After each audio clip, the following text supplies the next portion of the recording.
Thank you so much for joining us today. We're hearing conflicting views in terms of the Nigeria energy scenario at this point in time.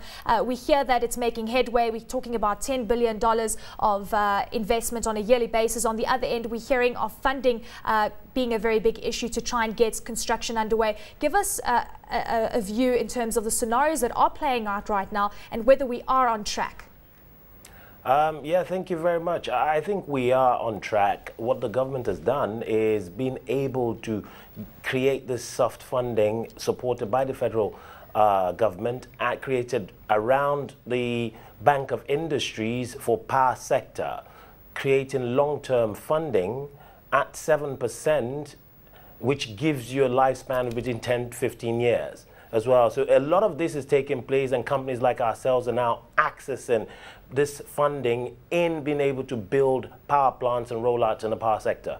Well, tell us about the Edo State as well. We keep talking about how Edo State is going to become the energy hub of Nigeria. Tell us a little bit about that and whether businesses are interested in teaming up with government in the state in particular.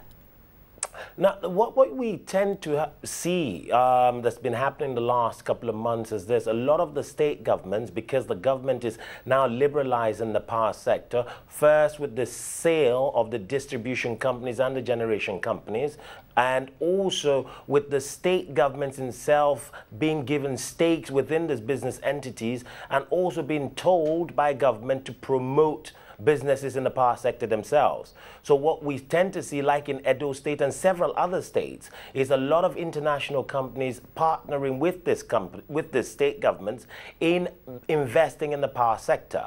Now, with this being in play, be that as it may, what we are seeing come into play now is the integrity of the partnerships that are being formed.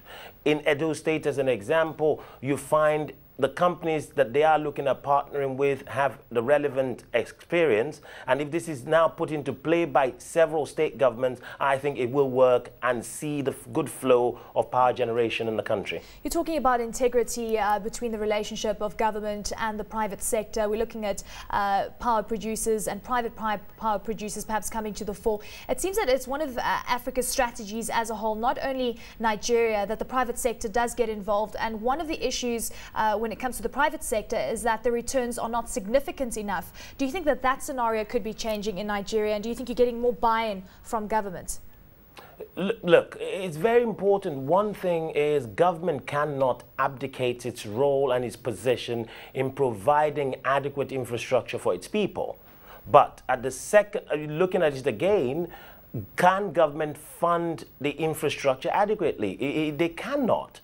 So now what is happening is you tend to find government interfacing with private sector and trying to promote this business, but at the same time being a protectionist structure by creating a pricing bar to drive the business. So it's a two-phase scenario. One thing is important. Government recognizes private sector participation, as it has happened globally, is the only way we can create and project adequate power for the people. But government itself now has to create that support and enabling environment in making it workable and bankable for the financial institutions in making sure these projects are reality. So what is now happening is the interface of government and private sector, driven like what Nigerian government has done, creating that soft funding, long-term support funding for private sector-driven power sector businesses in actualizing these dreams. Can we touch on a report by the Punch newspaper online? They're talking about Nigeria's efforts to improve its electricity supply, perhaps under threat by a failure to fund the construction of pipelines needed to carry the gas to new power plants. And it also says that the $4.74 billion required to complete this project is not included in the 2011 budget. Have you heard any news of this, and what kind of issue could this create?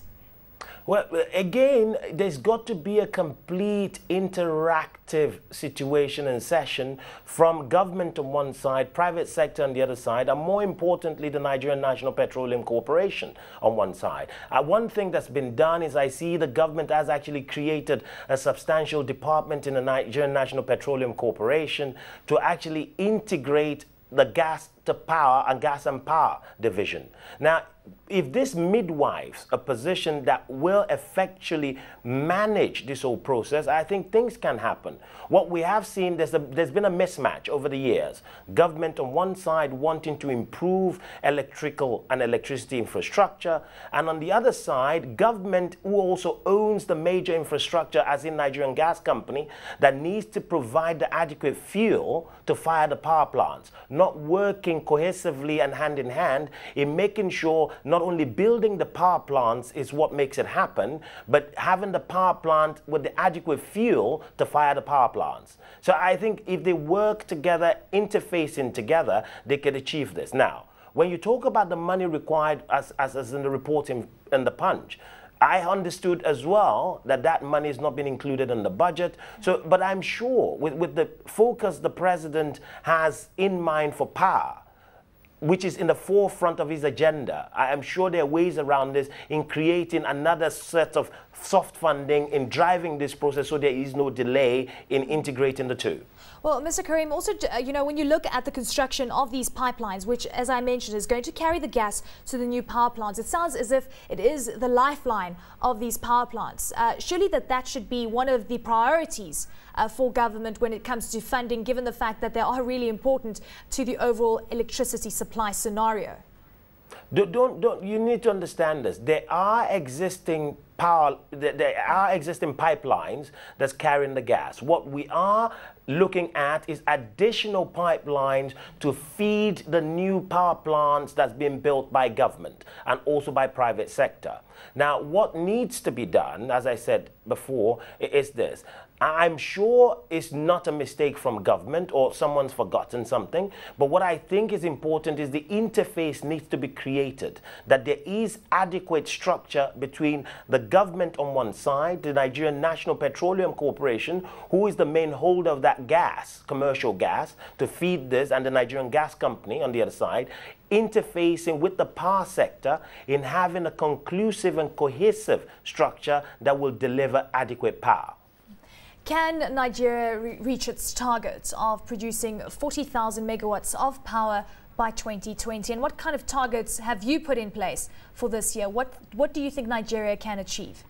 I'll tell you this. One important thing that will be a very serious driver for governments being able to achieve this is opening up the private sector participation in power generation. I'll tell you why. If it is set up as a private sector driven business, like you have seen over the years in the development of telecommunications on the continent, you will see the same effectively in the power generation side, because when private sector takes it, it becomes a value add and a value driver because people need to make returns. If it's held in the hands of government, what you tend to see is that lackadaisical attitude that it is government anyway. So two things tend to happen. People don't focus in driving the business, and the people do not focus in getting and collecting revenue. But if it is private sector driven, achievements will, there will be targets that needs to be achieved. That's on one side. Would this be achieved? Nigeria achieve the goals of 40,000 by 2020? I think it's very possible. If you look at Shoreline Power as an example, our target today is we are in the process of concluding in various stages up to 225 to 250 megawatts in the next 12 months. Now, this is a phenomenal increase that will be added to the Nigerian grid system. So if we can continue, and there's so many other companies like ourselves, if we could all integrate this into the central grid in Nigeria, that would be a huge development in closing that energy gap.